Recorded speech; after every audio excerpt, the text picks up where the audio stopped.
주위에 보면요, 날씨가 조금만 쌀쌀해져도 감기 걸려서 콜록콜록 잔병치레하는 사람이 있는가 하면요, 평소에 감기도 잘 안 걸리고요, 걸리더라도 금방 낫는 사람들이 있습니다. 이런 차이는 무엇보다도 면역력 때문이다, 이렇게 듣곤 하는데요. 오늘은 돈키호테의 척척 박사님, 보성한의원의 이만희 원장을 모시고 면역력에 대한 이야기를 나눠보도록 하겠습니다. 원장님 모셔볼게요. 안녕하세요. 네, 안녕하세요. 요즘 같은 때에 면역력 걱정하시는 분들 굉장히 많으신데, 방금 얘기했던 것처럼 감기 자주 걸리면 면역력에 비상이 걸린 거다, 뭐 이게 맞는 얘기인가요? 네, 면역력 저하의 판단 기준 중에 여러 가지 염증 질환, 점막 질환 이런 것들이 있고요. 그러면서 감기에 걸리는 횟수 또는 감기가 치유되지 않고 후유증이 남고 길게 유지되는 경우들이 모두 면역력 저하의 근거가 되고 있죠.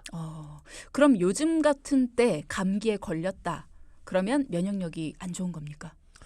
뭐 그렇다고 볼 수도 있고요. 면역력이 좋은데도 불구하고 이제 주변 환경이 좀 안 좋아서 또는 이제 병원체, 그러니까 병원균을 갖고 있는 사람이 주변에 있다든지 이런 문제로도 뭐 감기는 쉽게 걸릴 수 있고요. 그렇죠. 네. 그럼 면역력이라는 게 뭡니까? 하나부터 차근차근 얘기해 보죠. 면역, 한방적으로는 역자가 역병역자입니다. 힘이 아니라? 네, 역병, 돌림병.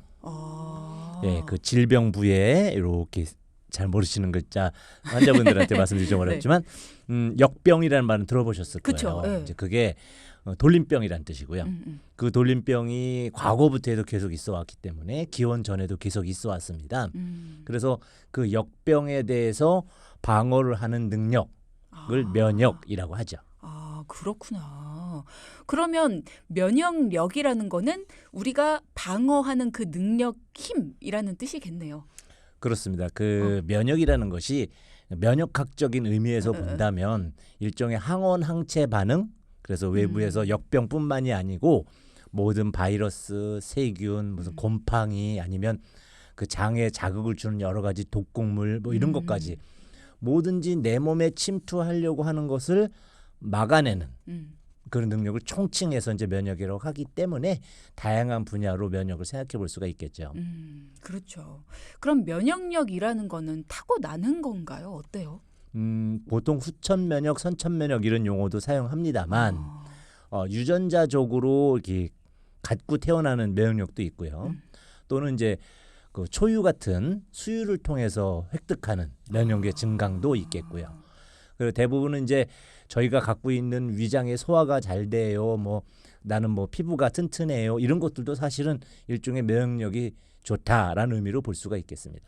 그러면 모유 수유를 하지 못했어요, 뭐 상황상. 그러면은 아이의 면역력이 좀 약해질 수 있는 건가요? 좀 걱정하시는 분들도 있어요. 너무 걱정하실 건 없고요. 이제 기본적으로 저희가 먹는 분유에도 많은 영양소가 들어가 있습니다. 그래도 낭비하지 말고 버리지 말고 먹이는 것이 좋지 않겠냐는 의미겠고요. 실제적으로 유전적으로 건강하게 태어난 아이는 초유가 없이도 충분히 건강할 수 있겠죠. 그러면 타고나는 면역력도 있고 후천적으로 얻는 면역력도 있다 그랬는데, 비율적으로 보면 어떤 게 더 큰 건가요? 지구상에 있는 모든 동물은 다 면역 체계를 갖고 있는데 선천 면역만 있는 동물군도 있습니다. 하등 동물인 경우에 고등 동물로 갈수록 후천 면역이 발달하죠. 결국 그 얘기는 선천 면역이 기초라는 뜻이 되겠습니다. 선천 면역이 먼저 튼튼하면 후천 면역에 대한 부분이 영향력이 적겠고요. 이렇게 군집 생활, 저희가 이제 농경 정착 생활을 한 지가 뭐 얼마 안 됐잖아요. 인류 역사상. 그러면서 점점 한번 바이러스가 생겼을 때 전 인구에 퍼지고 오늘 생긴 바이러스가 비행기 타고 저 반대쪽 지구 반대쪽에 전염되고 이런 시대가 오다 보니 좀 문제가 돼서 그렇지, 사실은 뭐 그렇게 심각하게 생각할 부분은 아닌 것 같습니다. 옛날 어른들이 그런 말씀 자주 하시거든요. 요즘 젊은이들은 면역력이 너무 안 좋아. 그것은 아마도 그 연세 드신 분들이 그런 말을 하는지 저는 잘 모르겠습니다만 요즘 애들이 자꾸 감기도 잘 걸리고 뭔가 좀 많이 아프고 너무 그렇다. 그러니까 연세 드신 분들도 또한 그러하죠. 그건 이제 아까 방금 말씀드린 군집 생활과 관계가 있습니다. 그래요. 네, 이렇게 옛날에 농경 많고 교통이 발달하지 않았던 어르신들의 세대에는 바이러스 전염도 적고 또 요새 같은 경우에는 밤에 할 일도 너무 많잖아요. 컴퓨터도 발달해 잠도 수면도 부족하고 이런 시기에 좀 더 면역력이 떨어지는 것이지 요새 사람이라서 그런 것은 아니고 이제 군집 생활, 현대 생활의 어떤 문제가 면역력의 저하로 연결된다라는 연구가 많이 있습니다. 환경적인 영향도 크겠네요. 굉장히 큽니다. 그러면 어릴 때부터 이렇게 흙 밟고 뛰어다녔던 옛날 어르신들이 우리 때는 면역력을 키우기 위해 따로 뭐 이렇게 노력 안 했는데 요즘 애들은 너무 어릴 때부터 이렇게 가둬두고 막 깨끗한 환경에서 그러면서 면역력이 약해진 거다 이런 얘기도 많이 하시거든요. 그런 부분들이 이제 우리가 흔히 이제 과거와 비교해서 이렇게 하시는 말씀인데 사실은 흙 밟고 이렇게 하는 것이 면역에 좋은 것이 아닙니다. 그렇군요. 예, 몸을 따뜻하게 해주고 하는 것인데 이제 그 도시 생활에서 이제 그렇게 나타나는 문제라고 보셔야 될 것 같습니다. 면역력, 면역력이라는 게 그러니까 역병을 막아주는 그런 힘이라고 보면 된다라고 말씀을 하셨는데 한방적으로 보면 그러면은 면역 반응이 바이러스나 어떤 세균이 우리 몸에 침투를 했을 때 면역 반응을 통해서 그걸 막아내는 거잖아요. 네. 어떻게 싸우는 거예요, 얘들은?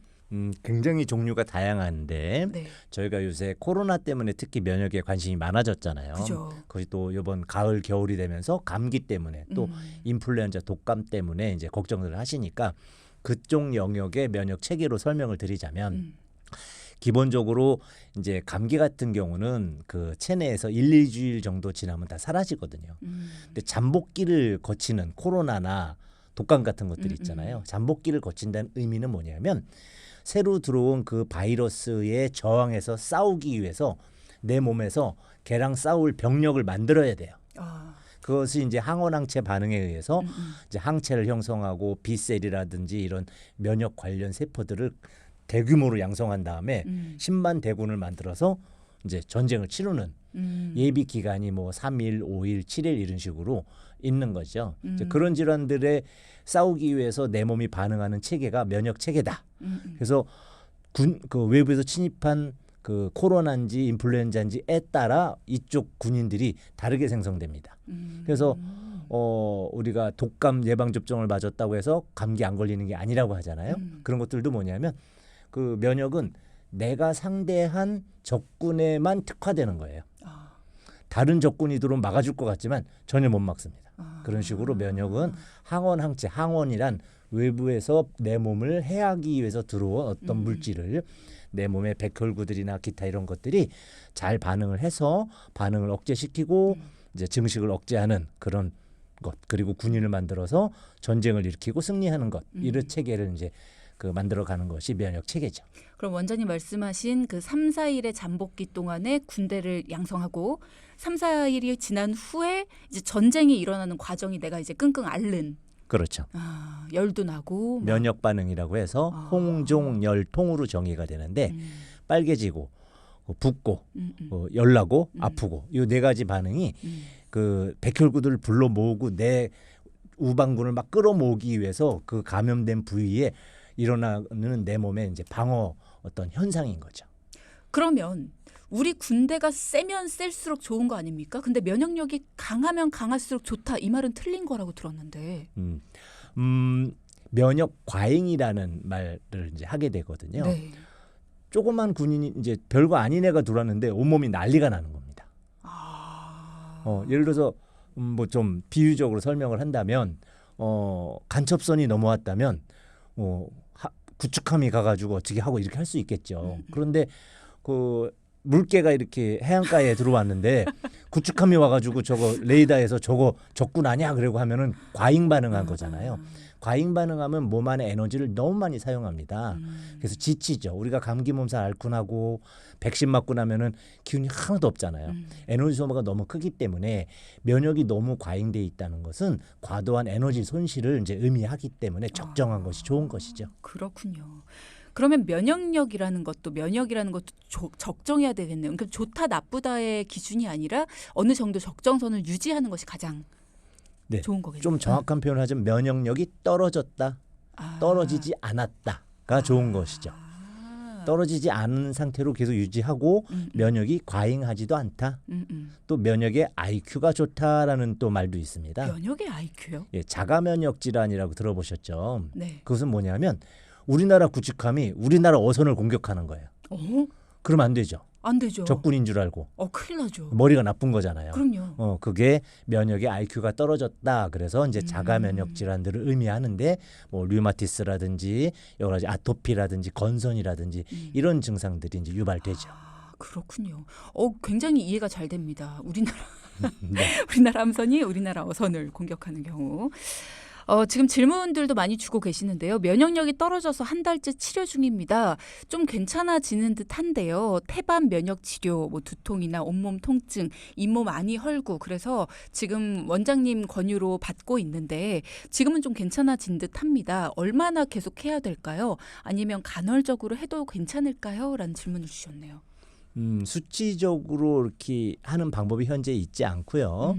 뭐 태반이라든지 기타 이런 부분들이 면역을 획기적으로 올린다라고 보기는 사실은 어렵지만 여러 가지 도움을 주는 뭐 음식, 생활 패턴, 수면 이런 것의 한 연장선상으로 이제 도움을 주는 영양물질들을 공급해주고 계시는 것 같습니다. 그래서 그 수치가 어느 정도 됐을 땐 이제 그만해도 된다라는 기준치가 없다 보니 어느 정도 기본적인 권장 치료를 받으시고 좀 지켜보셨다가 이제 감기나 염증이 이제 호발하지 않는다면 그만하시고 또 한다면 다시 뭐 재차 시도하시고 이렇게 하셔야 되겠죠. 그러니까 증상이 나올 때마다 다시 해야 되는군요. 그렇다고 봐야 될 것 같습니다.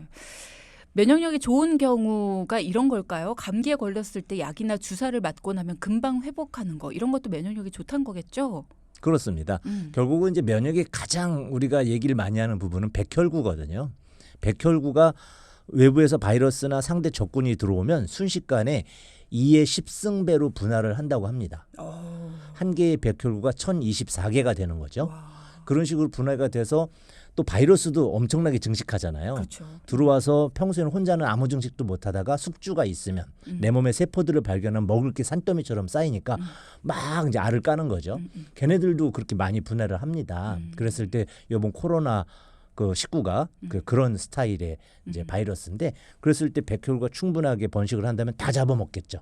그러면 금방 이제 증상이 해소되고 또는 청소년들 같은 경우에는 아예 확진됐는데 무증상이었잖아요. 맞아요. 기존에 있는 내 백혈구 가지고도 충분히 막아낼 수 있다면 그런 사람들을 통칭해서 면역력이 좋은 사람 이렇게 표현할 수 있겠죠. 그래서 면역력이 떨어진 분들이 이제 노약자나 어린 아이들 뭐 이렇게 얘기를 하는 게 백혈구가 많이 사라지거나 아니면 아직 형성이 되지 않은 그렇죠. 그런 사람들을 이야기하는 거군요. 맞습니다.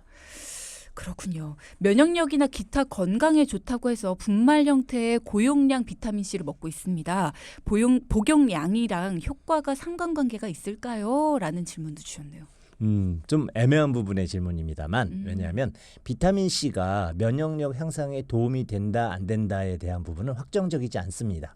그래요? 왈가왈부하고 있는데 보통은 이제 비타민 C가 피로 회복에 좋고 하니 도움이 되지 않겠느냐라고 생각을 하게 되고 저도 물론 이제 그렇게 생각을 하지만 오히려 비타민 C가 충분한데도 불구하고 고용량의 비타민을 먹으면 소화장이라든지 오히려 면역계에 나쁜 영향을 줄 수도 있다. 이런 논문들도 있거든요. 그럼 사람에 따라 다른 걸까요? 어떤 거? 그러니까 고용량 비타민 C를 따로 복용하는 것보다 제 생각에는 뭐 귤, 과일 같은 것들 또 우리 한국에 좋은 음식 있잖아요. 김치. 김치에 있는 그 고춧가루 이런 데에는 비타민 C 함량이 엄청나게 높기 때문에 그 음식을 가지고도 충분히 그 공급할 수가 있고 그 정도로 그 방어가 되지 않을까 이렇게 생각합니다. 그런 질문도 있습니다. 입병이 자주 나는데요. 면역력이 약해진 걸까요? 라는 질문. 그렇습니다. 우리가 선천 면역이라고 하는 이렇게 후천 면역에 대비되는 말로써 내 인체 구조 스스로가 바이러스나 외부의 적군을 막아낼 수 있는데 그 대표적인 부분이 피부와 점막입니다. 피부의 염증, 뼈두락지 뭐 그런 것들 뭐 또는 그 구강 점막 또는 혀, 잇몸 이런 데에 염증 이런 것들이 다 면역력이 떨어진다는 대표적인 증거죠. 그러면 이런 게 났을 때의 면역력을 올리기 위해서는 어떻게 해야 됩니까?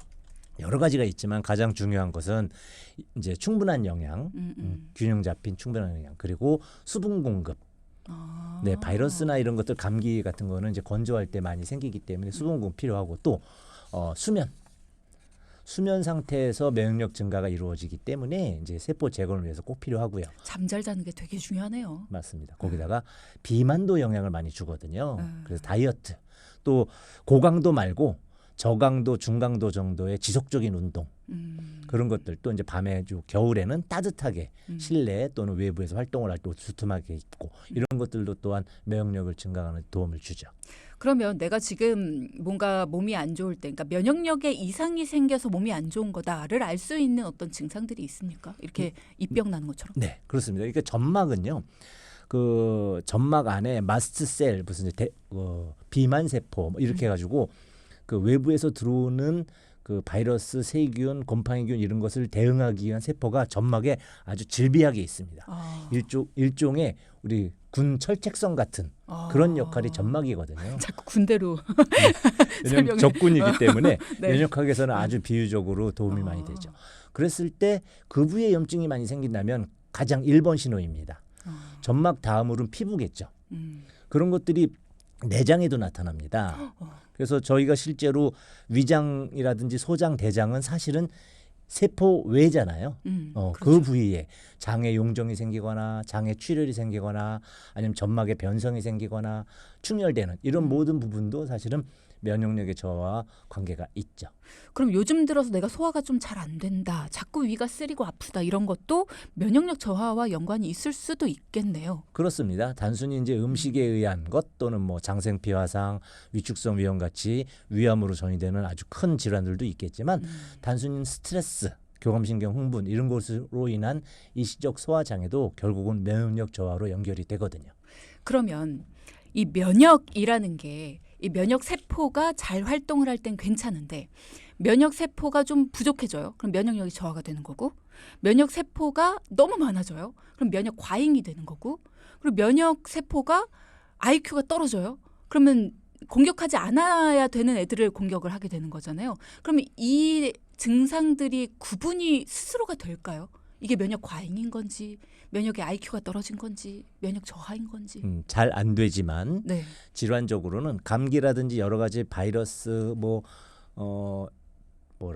무좀 또는 뭐 그 사마귀 이런 피부 질환들 있잖아요. 네. 이런 것들이 잘 생긴다면 그또 피부에 뭐가 자꾸 생긴다면 면역력 저하로 일단 생각하시고 또 이제 알려드린 질환들 알레르기라든지 뭐 천식이라든지 뭐 결막염이라든지 기타 이런 그 남들은 안 생기는 알레르기 갖고 있다면 면역 과잉이라고 생각하시고 그다음에 자가 면역 질환 같은 경우에는 병원에서 류마티스 같은 경우는 진단을 받아서 확진하는 것이기 때문에 병원 진단으로 살 수 있기 때문에 굳이 세 가지를 그 구분하느라고 그 노력 안 하셔도 될 것 같습니다. 그렇군요. 그럼 남들은 가지고 있지 않은 알레르기들 이런 것들은 어떤 뜻입니까? 면역 과잉에 대해서 조금 더 들어보고 싶은데요. 그렇죠.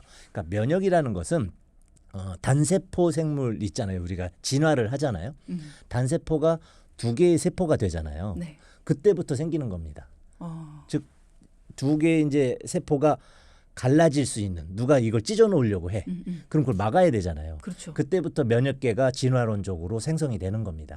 즉 내 몸에 들어와서 나를 공격하고 내 세포의 생존을 저해하는 모든 것들은 항원이죠. 그래서 그거를 막기 위해서 발달해 나가다 보니 저희 같은 고등 생물인 경우에는 굉장히 복잡한 면역 체계를 갖게 되고 전신 곳곳에 면역이 없는 곳이 없는 복잡한 체계를 갖는데 면역이 사실은 저희의 신체 구조가 이렇게 생긴 이유가 면역 체계가 발달했기 때문에 발달해 가는 과정에서 이렇게 그 인간의 형태가 만들어졌다라고 생각해도 과언이 아닙니다. 체중도 많이 나가는데요. 저는 감기에 한 번 걸리면 오래 길게 고생을 합니다. 이런 것도 면역력과 관련이 있겠죠? 라는 질문 주셨네요. 가장 대표적인 거죠. 감기라는 것은 외부에서 들어오는 바이러스인데 그거를 빠른 시일 내에 쫓아내지 못하거나 또는 그것이 내 몸의 증상으로 발현된다면 면역력이 떨어져 있다는 방증입니다. 그러면 겨울에 유독 감기 환자가 많은 이유는 면역력이 이때 다들 떨어지는 겁니까? 아니면 면역력을 공격하는 바이러스들이 활동을 많이 하는 시기이기 때문입니까? 정확하게 말씀드리면 아직 그 구체화되지 않았습니다. 이거다라고 하지만 세 가지가 가장 이제 후보군으로 많이 떠오르는데 네. 일본은 건조하기 때문입니다. 건조할 경우에 이제 침투가 쉽기 때문에 점막의 촉촉함을 유지하지 못하면 이제 충분히 생길 수가 있고 바이러스도 번식을 잘 하지요. 이제 두 번째는 뭐냐면 백혈구의 활동률, 백혈구의 양보다도 백혈구 활동을 잘해서 바이러스를 잘 잡아먹으면 면역이 좋은 건데 체온이 1도 떨어질 때 네. 36.5도가 정상이잖아요. 35.5도가 되면 백혈구의 활동률이 30% 떨어진다고 합니다.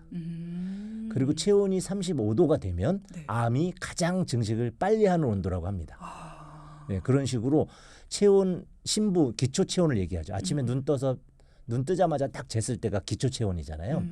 그 기초 체온 기준으로 1도가 그렇게 중요한 역할을 하는데 우리가 바깥에서 찬바람 쐬고 활동을 하다가 집에 들어오게 되면 물론 밤새 한 6시간 내지 8시간 수면을 충분히 하고 나면 기초 체온이 회복을 합니다만 회복 못했을 경우에 면역력이 떨어지겠죠. 그러면 백혈구의 활동률이 30% 떨어지니까 네. 감기에 잘 걸리겠죠. 아. 예, 그런 것들이 이제 원인이라고 보고 있습니다. 그러네요. 추운 환경도 어쨌든 영향을 끼치게 되겠네요. 수온이 그렇습니다. 전체적으로 낮아지니까. 면역력과 관련해서 검색을 했더니 면역력 높이는 주사, 면역력을 높이는 음식, 면역력을 높이는 영양제 뭐 이런 것들이 많이 이제 같이 검색이 되더라고요. 네. 이런 것들이 실제로 있습니까? 면역력을 높이는 주사, 영양제, 음식. 면역은 네. 우리가 먹는 음식에서 생성된다. 이렇게 생각하시면 좋겠습니다. 충분히 사람 몸에 들어와서 플러스가 되는 것은 우리가 호흡과 음식밖에 없잖아요. 그렇죠. 그런데 호흡으로는 되는 것은 아니지만 물론 이제 산소가 도움을 줍니다만 먹는 음식이 그 면역의 가장 중요한 먹이이기 때문에 일반 모든 음식은 다 면역에 도움을 줍니다. 면역에 도움을 안 주는 음식과 주는 음식으로 나눠지는 것은 아니거든요. 그래서 어떤 음식만 가지고 면역이 올라간다라고 하는 것은 약간 이제 상술이 가미된 것이라고 생각을 합니다. 그래서 모든 음식을 골고루 드시고 네. 그분이 체중이 덜 나가시는 분이라면 고기 종류도 많이 드시고 체중이 좀 많이 나가시는 분이라면 다이어트를 하면서 야채, 채소류 또는 이제 곡물류 이런 것을 많이 드시고 그분의 어떤 체형과 체질에 맞춰서 영양을 균등하게 균일하게 잘 공급을 한다면 면역이 잘 유지가 될 수가 있겠죠. 근데 그게 이제 쉽지 않기 때문에 다들 내가 좀 요즘에 약간 면역력이 안 좋아지는 것 같다 싶으면 뭔가 한 방에 면역력을 올릴 수 있는 방법을 네. 찾기 위해서 영양제라든가 뭐 네. 주사라든가 이런 걸 찾게 되는 거잖아요. 내가 좀 약해져 있다. 네. 이런 생각이 들었을 때 네. 떨어진 면역력을 올릴 수 있는 방법이 한방에선 어떤 게 있습니까?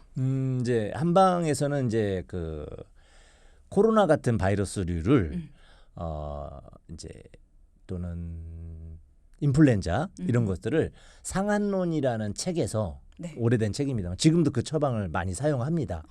그래서 전염병 그 치료 약들이 있습니다. 원래 존재하고요. 기원 후 5세기 그러니까 AD 5세기부터 사용되던 그런 약들이거든요. 역사가 네. 길죠. 그러면서 그것이 이제 물리쳐지고 나서 바이러스를 퇴치하고 난 다음에 면역을 올려야 될 약까지 다 체계적으로 갖춰져 있습니다. 실제로. 그래서 왜냐하면 그 음식에 의해서 면역이 충전되는 것이다라고 말씀을 드렸는데 한약은 식물, 음식에서 만들어진 약이잖아요. 그렇기 때문에 한약류의 대부분은 다는 아닙니다만 면역을 증강시키는 성분들로 구성되어 있기 때문에 그래서 이번에 코로나 이후에 한약으로 그 면역 회복하고 백신 맞고 나서 그 약 드시고 또는 이제 항암 치료하실 때 이제 한약 같이 드시고 이제 그런 문화가 많이 생기고 있죠. 쌍화탕을 감기 치료제로 알고 드시는 분들 굉장히 많잖아요. 감기 기운이 좀 있다 싶으면 쌍화차, 네. 쌍화탕. 쌍화탕은 정확하게 얘기하면 네. 이제 간 기능을 복원시키는 겁니다. 백작약이라는 약이 군약으로 들어가 있으면서 그것이 근육의 피로라든지 이런 것들을 풀어주거든요. 또 작약이 새콤한 맛이 나는데 아까 말씀하신 비타민 C도 많이 들어있고요. 근데 그런 성분적인 특성으로 효과를 나는 게 아니고 이 약에 골고루 된 그 적정한 배합이 간의 기능을 올려주기 때문에 피로 회복이 됩니다. 그 피로 회복 때문에 면역에 도움을 주는 약인 것은 맞고요. 거기에 이제 페독산이라는 약을 쓰면 쌍패탕이 됩니다. 약국 가서 네. 감기 걸렸을 때 가면 쌍패탕 많이 주죠. 잘 모르겠습니다. 아 그렇습니까? 우리가 감기약 뭐 감기 몸살기 있는데 뭐 좀 주세요 하고 약국 가면 해열진 통제 같은 거 한두 알 주시면서 마시는 약 주잖아요. 그게 대부분 이제 쌍패탕 계열입니다. 피로 회복, 감기 예방. 그래서 쌍패탕, 갈근탕, 무슨 탕, 행소탕 이렇게 해가지고 약국에도 드링크제로 많이 나와 있는데 그런 것들이 이제 대부분 아까 말씀드린 그 쌍화탕의 면역력 증가와 페독산의 감기 치료 능력이 합쳐진 약들이겠죠. 그렇군요. 네. 감기 얘기를 하다 보니까 요즘에 독감 예방 접종 맞으시는 분들 굉장히 많으신데 네. 예방 접종에 대해서 올바르게 알아야 될 정보가 있다 하셨어요. 예방 접종이 면역력을 높인다라고 오해하시는 분들이 계십니다. 그것은 아니고요.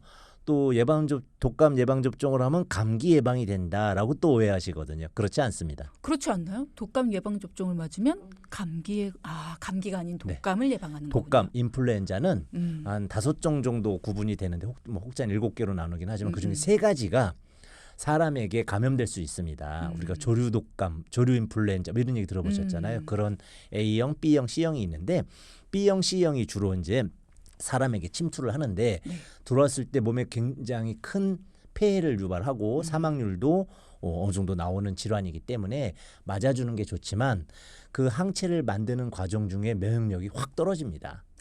그래서 내가 지금 면역력이 떨어지고 입병이 나고 컨디션 안 좋고 한 상태에서 독감을 예방 접종을 하면 면역력이 너무 많이 떨어지기 때문에 컨디션이 좀 좋아진 다음에 맞으시는 것을 권해드리거든요. 이 부분을 헷갈리시면 안 됩니다. 그렇군요. 많은 분들이 내가 예방 접종을 맞았을 때 몸이 더 안 좋아지던데 그래서 나는 예방 접종 안 맞아. 하시는 분들도 계시거든요. 그렇죠. 그러면 그런 분들한테는 그래서 그런 분들한테 저희가 어떻게 권하냐면 미리 한약을 좀 복용하셔서 면역력 증강제를 드십니다. 그래서 좋아지고 난 다음에 그럼 피로감도 없고 컨디션이 좋거든요. 그때 예방 접종을 하시는 것을 권해드리죠. 그냥 면역력이 좀 떨어진다면 예방 접종을 맞는 것 자체가 면역력을 좀 저하시킨다면 연세 드신 분들은 예방 접종을 피해야 되는 거 아닙니까? 그것보다는 그분들에게 발생할 폐해가 더 크기 때문에 맞는 걸 권해드리고요. 맞으신 다음에 몸이 안 좋으면 그때 한약을 드셔도 괜찮습니다. 면역력을 증강시킬 수 있기 때문에 가능하면 예방접종도 하시고 좀 몸이 면역이 떨어지는 증상을 느끼신다면 한약도 드시고 이렇게 하시면 좋을 것 같습니다. 그렇군요. 그러니까는 예방접종이라는 것 자체가 뭔가 안에 바이러스를 넣는 건가요? 어떤 거예요? 일종의 생백신이라 그래가지고 그 비슷한 걔네를 살짝 변형해가지고 항체를 만드는 겁니다. 미리 한 대 맞아두는 거죠. 그러니까 당연히 면역은 떨어지겠죠. 근데 한 대 맞았기 때문에 그 다음에 센 놈이 들어와도 비슷한 특징의 바이러스가 들어오면 그걸 이겨냅니다. 항체들이 공격을 해가지고 방어를 할 수가 있다는 거죠. 그런 개념의 접근입니다. 비슷한 적과 한번 싸워봤기 때문에 더 센 적이 들어와도 어쨌든 비슷한 적이기 때문에 싸우는 방법을 알고 있다. 싸울 만한 병사들이 이미 구축돼 있는 거죠.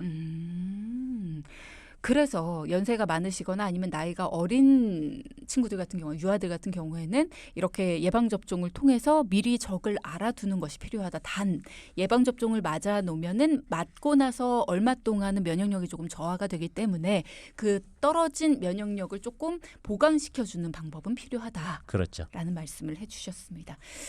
자, 오늘 면역력에 대해서 궁금한 내용들은 다 알아본 것 같습니다. 여러분의 궁금증도 풀어봤고요. 오늘도 우리 돈키호테의 척척 박사님 이만희 원장과 함께했습니다. 다음 주에도 잘 부탁드립니다. 고맙습니다. 네, 감사합니다.